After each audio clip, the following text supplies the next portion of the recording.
প্রধানমন্ত্রী তারেক রহমান ঢাকা সিলেট রেলপথকে ডাবল লাইনে উন্নীত করার পরিকল্পনার কথা জানিয়েছেন। তিনি বলেছেন, সিলেট অঞ্চলের মানুষের দীর্ঘদিনের প্রত্যাশা পূরণে সরকার এই রেলপথ উন্নয়নে কাজ করছে, যাতে ঢাকা সিলেট যাতায়াত আরও দ্রুত, সহজ ও সাশ্রয়ী হয়। শনিবার সিলেট নগরের সুরমা নদীর উভয় তীরের সৌন্দর্য বর্ধন ও বন্যা প্রতিরোধী অবকাঠামো নির্মাণ প্রকল্পের ভিত্তি প্রস্তর উদ্বোধনের পর নগর ভবনে আয়োজিত সুধী সমাবেশে প্রধান অতিথির বক্তব্যে তিনি এ পরিকল্পনার কথা তুলে ধরেন। প্রধানমন্ত্রী বলেন, সিলেটবাসীর কাছে ঢাকা সিলেট রেলপথের উন্নয়ন অন্য যে কোনো আঞ্চলিক রেল প্রকল্পের তুলনায় বেশি গুরুত্বপূর্ণ।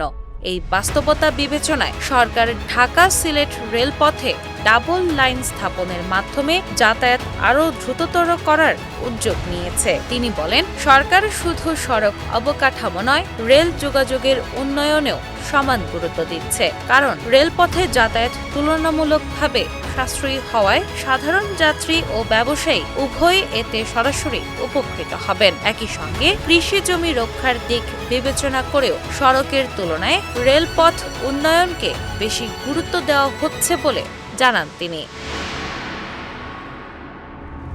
তারেক রহমান বলেন, সিলেট থেকে লন্ডনে আকাশপথে পৌঁছাতে যেখানে 6.5 থেকে 7.5 ঘন্টা সময় লাগে, সেখানে দেশের ভেতরে সড়ক পথে ঢাকা থেকে সিলেট যেতে কখনো কখনো প্রায় 10 ঘন্টা পর্যন্ত সময় লেগে যায়। রাস্তার দুরবস্থা, যানজট ও বিভিন্ন অবকাঠামোগত সীমাবদ্ধতার কারণে এই দীর্ঘ ভোগান্তি তৈরি হচ্ছে বলে তিনি উল্লেখ করেন।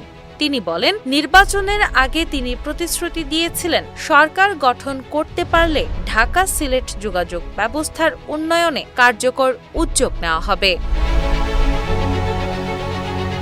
দায়িত্ব গ্রহণের পর তিনি সংশ্লিষ্ট মন্ত্রণালয়ের সঙ্গে এই বিষয়ে আলোচনা করেছেন এবং দ্রুত বাস্তবসম্মত সমাধানের নির্দেশনা দিয়েছেন। প্রধানমন্ত্রী জানান, ঢাকা সিলেট মহাসড়ক উন্নয়ন প্রকল্প বাস্তবায়নের সময় জমি অধিগ্রহণ, সাইট অফিস স্থাপন এবং প্রশাসনিক জটিলতা সহ বিভিন্ন কারণে অন্তত 11টি স্থানে জটিলতা তৈরি হয়েছিল। এসব সমস্যার কারণে প্রকল্পের কাজ দীর্ঘদিন স্থবির হয়ে পড়ে। তবে সংশ্লিষ্ট মন্ত্রণালয় ইতোমধ্যে সমস্যাগুলো চিহ্নিত করে সমাধানের উদ্যোগ নিয়েছে।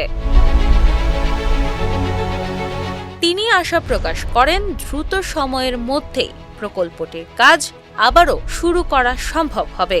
একই সঙ্গে রেলপথে ডাবল লাইন স্থাপনের পরিকল্পনা বাস্তবায়িত হলে সিলেট অঞ্চলের যোগাযোগ ব্যবস্থায় বড় ধরনের পরিবর্তন আসবে এবং যাত্রী ও ব্যবসা দুই ক্ষেত্রেই ইতিবাচক প্রভাব পড়বে।